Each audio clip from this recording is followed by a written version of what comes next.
Como vai, pessoal? Espero que esteja tudo bem com vocês. No vídeo de hoje nós vamos analisar aqui a capa da revista The Economist chamada What If, que significa e se, onde eles montam cenários hipotéticos para o futuro.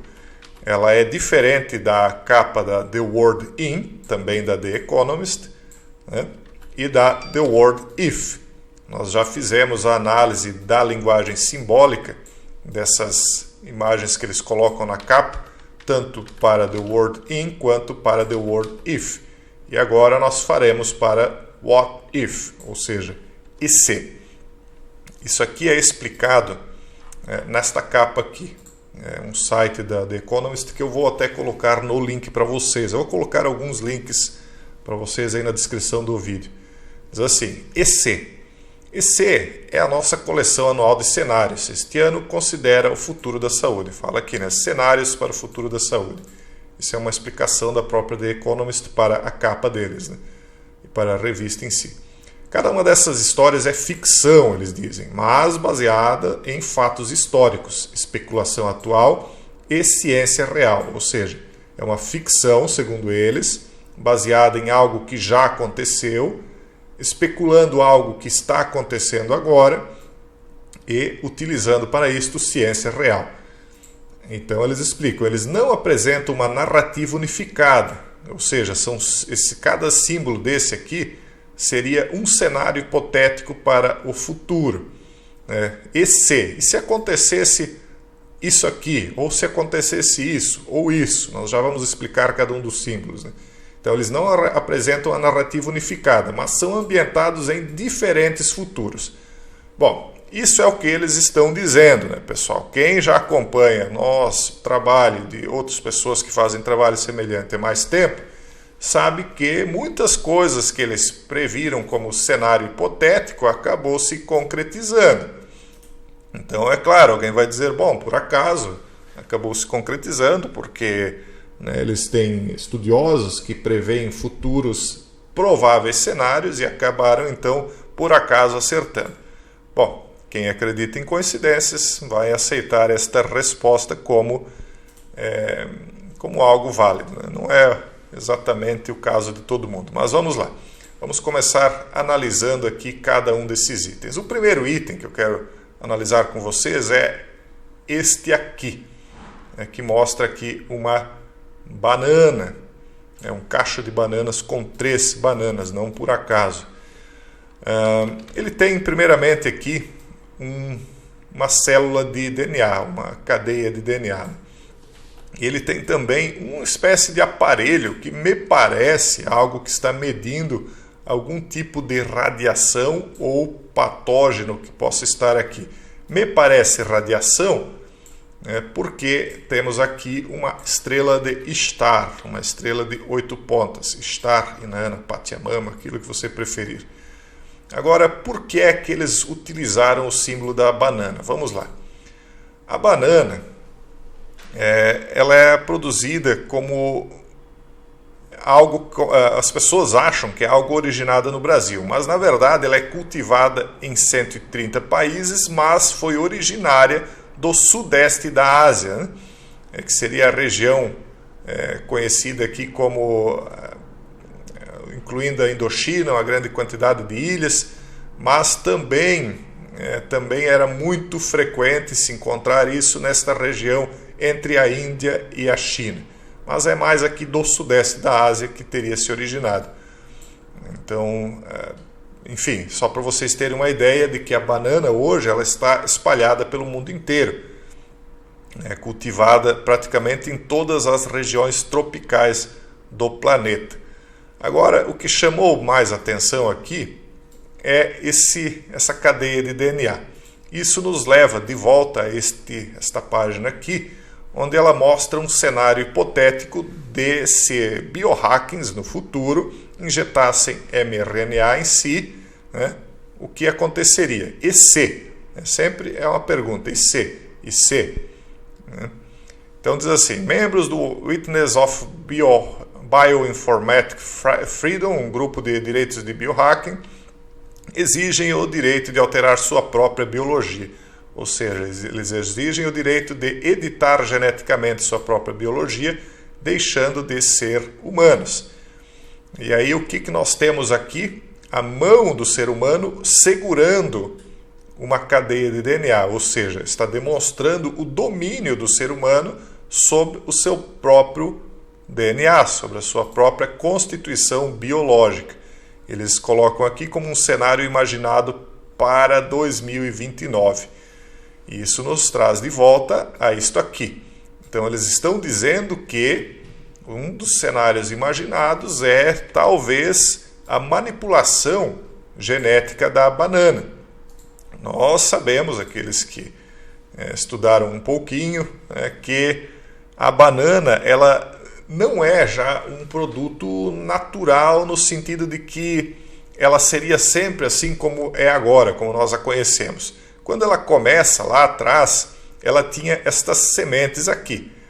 Então, com o tempo, as pessoas foram fazendo uma seleção artificial, né, para que as bananas que sobrevivessem fossem cada vez maiores. Nós estamos vendo aqui como é que elas foram desenvolvendo ao longo do tempo.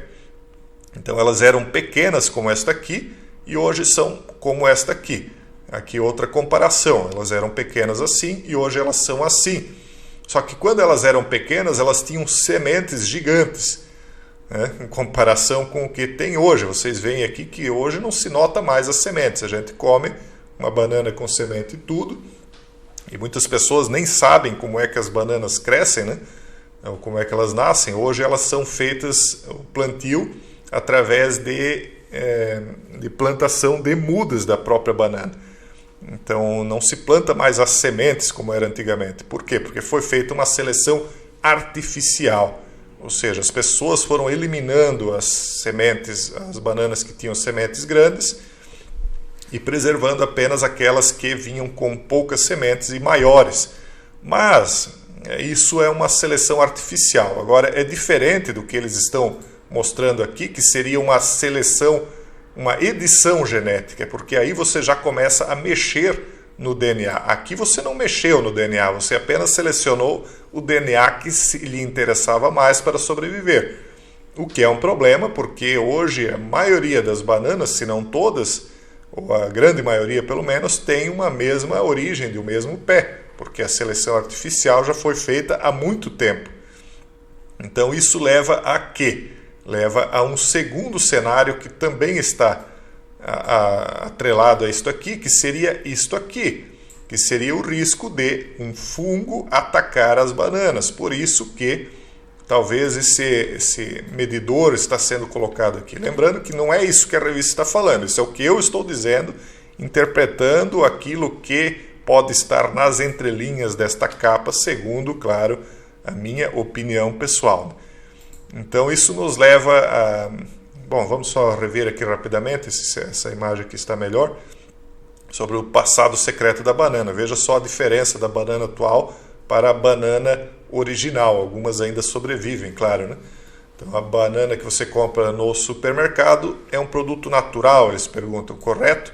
Não necessariamente, se você considerar a palavra natural como um sinônimo de não manipulado pelo homem.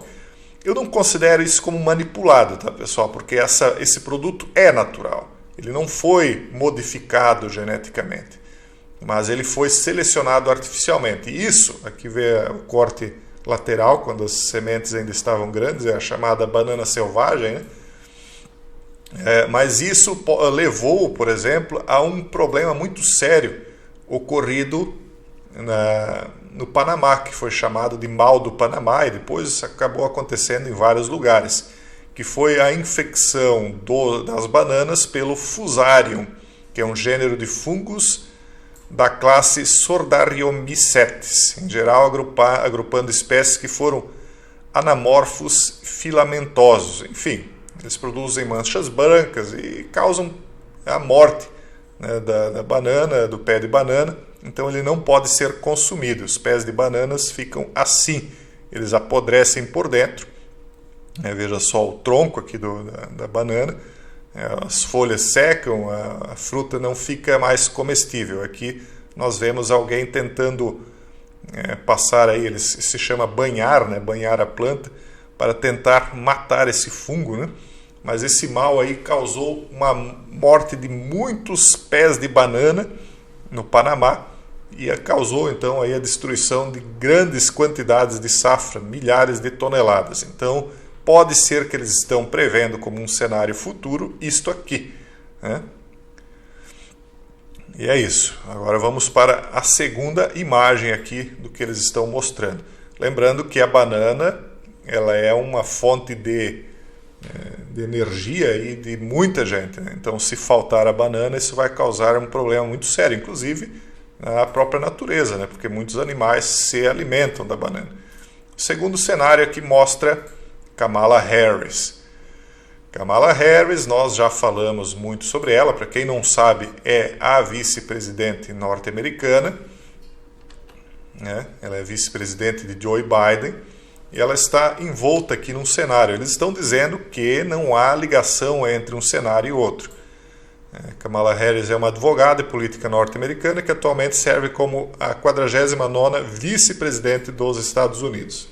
Para quem está acompanhando algumas coisas que a gente tem postado no Telegram, vocês estão vendo o estado debilitante, ou aparentemente, vamos dizer assim, debilitante do atual presidente Joe Biden. A coisa parece que não está muito boa no que diz respeito à saúde mental dele, me parece, né? A gente não sabe, não tem nenhum tipo de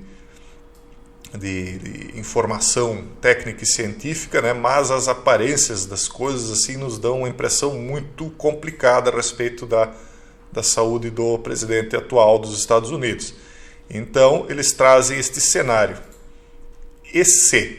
Isso me leva a concluir que eles estão dizendo: e se Kamala Harris acabasse virando presidente norte-americano?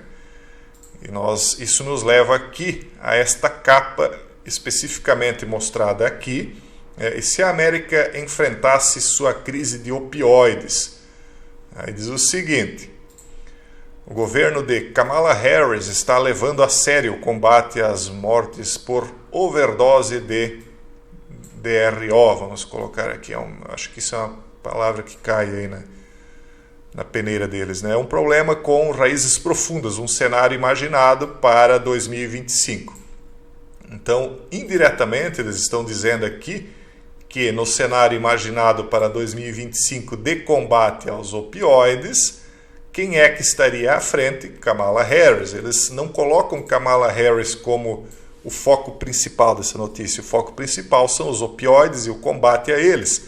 Mas, indiretamente, eles estão dizendo que eles estão projetando Kamala Harris como presidente em 2025. E dificilmente ela seria eleita presidente, a não ser que ela já tivesse sido testada como vice-presidente, aliás, assumindo como presidente após a saída de Joe Biden, vamos colocar assim, né? E isso nos leva a algo muito interessante, que foi uma espécie de profecia proferida por Gerald Ford em 1989. Neste momento, já como ex-presidente dos Estados Unidos. Agora, eu vou deixar tocando aqui para vocês. E aí eu coloquei aqui a tradução automática do YouTube. Obviamente que o discurso dele foi em inglês. E ele respondendo uma pergunta de uma jovem. Aí ela começa aqui. O vídeo já está mais adiantado. Mas ela começa. Sr. Ford, né, que conselho você daria a uma jovem? Vamos adiante. Vamos tocar aqui, depois eu faço um comentário sobre isso. Mr. Ford, what advice would you give a young lady wanting to become president of the United States? Então ele diz: que conselho você daria a uma jovem querendo se tornar presidente dos Estados Unidos? Ela faz essa pergunta lá em 1989. E aí ele responde: Well, I hope we do have a young lady at some point become president of the United States. I can tell you how I think it will happen, because it won't happen. Então lá ele diz: eu posso lhe dizer como eu acho que vai acontecer, porque não vai acontecer normalmente. In the normal course of events, either the Republican or Democrat political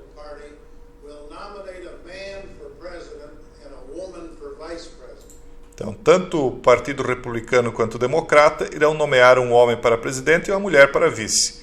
E a mulher e o homem vão ganhar. Então você vai acabar com um presidente homem, né? E uma vice-presidente mulher. E ele diz assim, nesse mandato do presidente, o presidente morrerá, ele diz.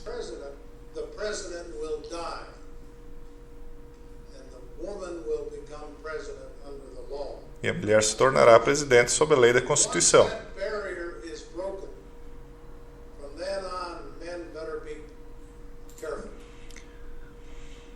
E uma vez que isso aconteça, é melhor que os homens tomem cuidado, porque eles terão muita dificuldade em conseguir uma indicação no futuro.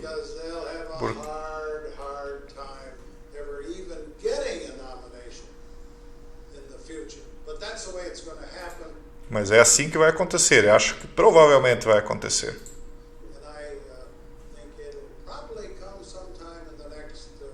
Aí ele achava, então... Enfim, ele deu essa previsão lá em 1989, e aí isso nos traz novamente a Kamala Harris, acontecendo exatamente como ele previu. A mulher não conseguiu ser eleita porque Hillary Clinton não foi aceita pelo público norte-americano. O público norte-americano é mais conservador nesse sentido, do que o brasileiro. Nós aqui já elegemos uma mulher presidente. E lá, então, ele disse que normalmente isso não aconteceria, mas depois que acontecesse, seria difícil para os homens retornarem ao poder. Nós vemos que na Europa já são um grande número de mulheres no poder, primeiras ministras, presidentes, né? Isso já é bastante comum. E evidentemente que a visão feminina, né, é diferente em questões, por exemplo, como imigração e coisas nesse sentido. E aí nos leva a outra previsão, uma previsão norte-americana, o que seria talvez uma programação preditiva, onde eles mostram aqui Lisa Simpson assumindo como a primeira presidente dos Estados Unidos, e aí ela tem uma roupa que no momento da posse, que é exatamente, ou pelo menos muito semelhante à roupa que a própria Kamala Harris utilizou no dia de sua posse. Veja aqui ela fazendo o juramento e utilizando uma roupa, um terno de cor bastante semelhante com a do personagem Lisa Simpson, um colar de pérolas. Parece até que ela fez isso de maneira proposital, utilizando este mesmo terno, até porque é evidente que é muito conhecido nos Estados Unidos essa fama de que os Simpsons teria essa capacidade preditiva. Na verdade, Matt Groening, que é o escritor da série, ele faz parte aí de certos grupos, né, que tem algumas informações bem privilegiadas. Então, é aquela história, por um lado ele faz essa programação preditiva, mas por outro, quem vem aqui e coloca esse terno, evidentemente já sabia que existia essa programação preditiva. Isso nos leva agora ao outro item, que é talvez um dos itens mais importantes, embora nós não vamos nos ater muito a ele, porque isso aqui eu pretendo talvez trazer uma edição especial só sobre isso. Ele é o tema central aqui da capa, que fala de um chip de inteligência artificial que tem aqui uma cruz, né? É uma cruz porque está falando da saúde, evidente. A capa fala de EC, né? Uns cenários hipotéticos da saúde. Então é um chip que trata da saúde. E aí nós vamos ao chip de inteligência artificial, que hoje já está controlando vários aspectos de saúde humana. Muitas pessoas, inclusive, já estão utilizando relógios que fazem medição de quantos passos você dá durante um dia, qual a temperatura do seu corpo, qual o batimento cardíaco, quantas calorias aproximadamente você gastou, né? Então, os chips que estão monitorando a nossa saúde, eles estão cada vez mais avançando dentro do setor de saúde. Inclusive aqui tem um artigo de abril desse ano ainda, falando da inteligência artificial baseada em dados na área de saúde. O impacto da tecnologia na saúde foi amplamente sentido durante o flagelo. Testemunhamos anos de aceleração decolar no que parecem meses. É o que eu falava lá atrás, que esses próximos meses, eu falava, né? Eles iriam representar anos de avanço na agenda. E eu digo que isso tudo agora vai se prolongar até 2029, porque a Agenda 2030, e quando eu falo agenda, eu não estou falando só da Agenda 2030, a Agenda 2030 faz parte da grande agenda, né? Então a agenda engloba mais do que a Agenda 2030. Então o flagelo expôs lacunas e oportunidades para o uso de dados e evidências do mundo real, enquanto o mundo trabalhava coletivamente para salvar vidas e controlar um V violento. Também vimos o uso crescente de inteligência artificial para melhor compreender os dados de saúde, especialmente a saúde da população. O campo da inteligência artificial cobre uma ampla gama de tecnologias, mas aqui visaremos o impacto da tomada de decisão baseada em dados da saúde. Então, cada vez mais a inteligência artificial vai controlar tudo, inclusive a própria saúde das pessoas. E isso traz coisas boas, claro. A tecnologia é uma ferramenta como qualquer outra, ela pode ser usada tanto para o bem quanto para o mal, mas também traz problemas, né? Por exemplo, o reconhecimento facial é muito bom para se identificar criminosos, mas também é um terror para, se você for um perseguido político, transitar onde houver equipamentos de reconhecimento facial. Processamento de imagens médicas, classificação de sentimento de texto, tecnologias autônomas. Nós já estamos vendo agora, por exemplo, crescer a ideia de consultas médicas via remota. Isso já está acontecendo e, evidentemente, que futuramente também os exames serão feitos, uma boa parte deles por via remota, e os chips de inteligência artificial vão contribuírem muito para isso. Futuramente, talvez, uma grande parte dos diagnósticos vão ser também feitos por inteligência artificial, dispensando o ser humano, o que é, na minha opinião, muito perigoso. Mas, enfim, não somos nós que controlamos o que vem por aí. Isso aqui merecerá futuramente uma análise mais pormenorizada. Agora nós vamos a este ponto específico aqui da capa. Um celular com um coração. E tem aqui uma numeração que não ficou muito clara, que nos leva a esta sequência do que seria a mesma coisa que o chip, né?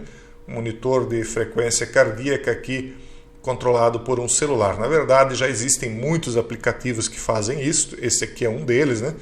O monitor de frequência cardíaca, que é o aplicativo frequência cardíaca mais preciso para qualquer smartphone. Não precisa de nenhum hardware externo. Usá-lo para otimizar o seu exercício e acompanhar o seu progresso. Então aqui tem outros, né? Tem vários semelhantes, a frequência cardiografo, etc. Então eles estão dizendo que o futuro da saúde é esse. O monitoramento por inteligência artificial. E isso agora vai nos levar a um outro item aqui. Deixe-me ver só qual que eu vou deixar por último para analisar aqui com vocês. Bom, vamos analisar primeiramente esse aqui. Nós vemos aqui uma plaqueta de cultivo de patógenos, né? Então aqui nós vemos o que é um patógeno, um agente patogênico. Em biologia, um agente patogênico ou patógeno, no sentido mais amplo, isso aqui vem de patos, que é sofrimento ou paixão, e gene, né? Ou seja, aquele que produz, aquele que inicia o sofrimento. Então, patógeno é o gene que inicia o sofrimento. No sentido mais amplo, é qualquer organismo que pode produzir uma doença. O patógeno também pode ser referido como um agente infeccioso ou etiológico animado. Então, eles estão mostrando aqui que, num cenário hipotético futuro, nós podemos enfrentar uma outra doença. E aí eles perguntam, e se? E é interessante que aqui eles ligam um olho biônico com esta ideia de futuro patógeno. Me parece que esse olho biônico não está diretamente conectado a isso, mas ele também não tem muito de errado nisso, porque em conectar, porque esse olho biônico ele já é uma realidade. Nós já vimos, inclusive, se não me engano, foi na semana passada ou retrasada, em que eles conseguiram finalmente produzir um olho biônico que poderia devolver quase que naturalmente a visão, né? O que, por um lado, novamente, é muito bom, porque é óbvio que a tecnologia, nesse sentido, devolvendo a visão a uma pessoa seria excelente, porque ninguém quer que alguém não tenha capacidade de ver, né? Mas, por outro lado, imagine, se você instala um chip em que você pode voltar a ver, o que impede de alguém saber ou ver as mesmas coisas que você também está vendo? Ou seja, hackeando a sua visão não natural, hackeando o seu aparelho de visão, certo?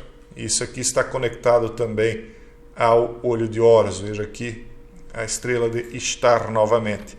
Ishtar seria a mãe de Horus, né? Ishtar, Isis, no caso, que junto com o pai de Horus, no caso Osíris, produziria, então, devolveria a visão do olho direito de Horus. Mas vamos voltar a isso aqui, porque hoje nós não vamos falar de mitologia. Então esse patógeno aqui é um cenário hipotético deles. Quem está na comunidade fechada comigo sabe qual é o cenário hipotético muito grave que poderia acontecer no futuro. Nós temos que cuidar aqui um pouco com o que falamos, tá, pessoal? Então, esse aqui é um cenário muito grave que, se acontecer, eles estão colocando ali na capa EC, né? Isso aqui, pessoal, seria realmente desastroso, muito mais grave do que isso que nós estamos vivendo agora, na minha opinião. E isso também tem conexão, então, com essas placas aqui de cultivo. Vocês percebam que a placa de cultivo que está aqui, ela tem uma certa semelhança até com esta que está aqui. É óbvio que eu não posso falar o nome aqui para que não ocorra nenhum problema aqui com o vídeo, mas isso aqui seria terrível se acontecesse. Eu não sei nem o que a humanidade teria de fazer nesse caso. E aí isso nos leva a analisar este último item aqui, que é um macaco com um termômetro aqui. Ele ficou conectado de forma discreta a este termômetro, mas evidentemente que isso está falando de febre, né? Os macacos conectados a um termômetro que está marcando aqui uma alta temperatura. Ele está no máximo do termômetro, então nós estamos falando de febre. E mais uma vez, nós vamos aqui lembrar que os macacos estão conectados exatamente com este elemento aqui, que nós não podemos mencionar, que produz a febre, e uma febre hemorrágica. Isso aqui é gravíssimo, tá, pessoal? Se começar a se falar nesse item aqui, aí eu sugiro aí que as pessoas estejam muito bem preparadas.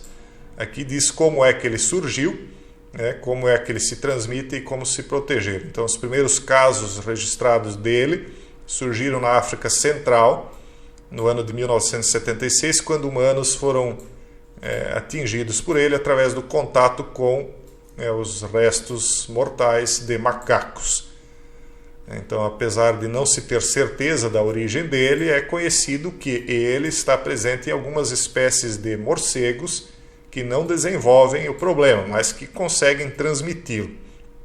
Assim, é possível que alguns animais, como o macaco ou o javali, comam frutas contaminadas com a saliva dos morcegos e, consequentemente, levem adiante isso para os humanos, que ao consumir o javali contaminado como alimento, então adquiririam esta febre aqui, né? Isso aqui, pessoal, eu vou repetir, gravíssimo.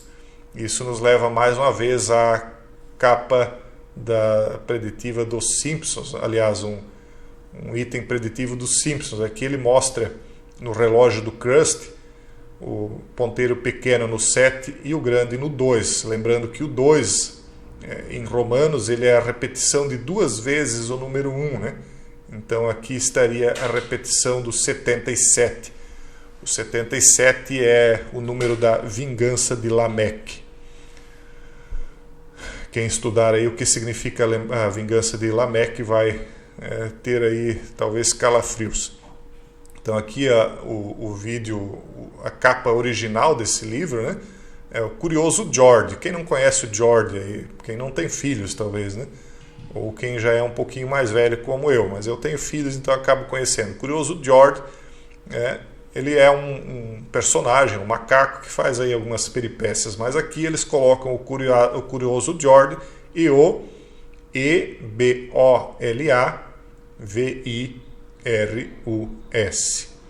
certo? E aí ele está marcando quando é que isso vai acontecer, no momento da vingança de Lameque.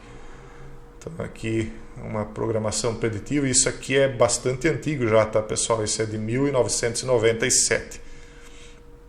Então veja só as coisas aqui que estão conectadas a essas... As pessoas não percebem certas coisas aí, mas nós não vamos ficar também nos atendo muito aqui, porque o vídeo já está grande e nós temos de encerrar ele.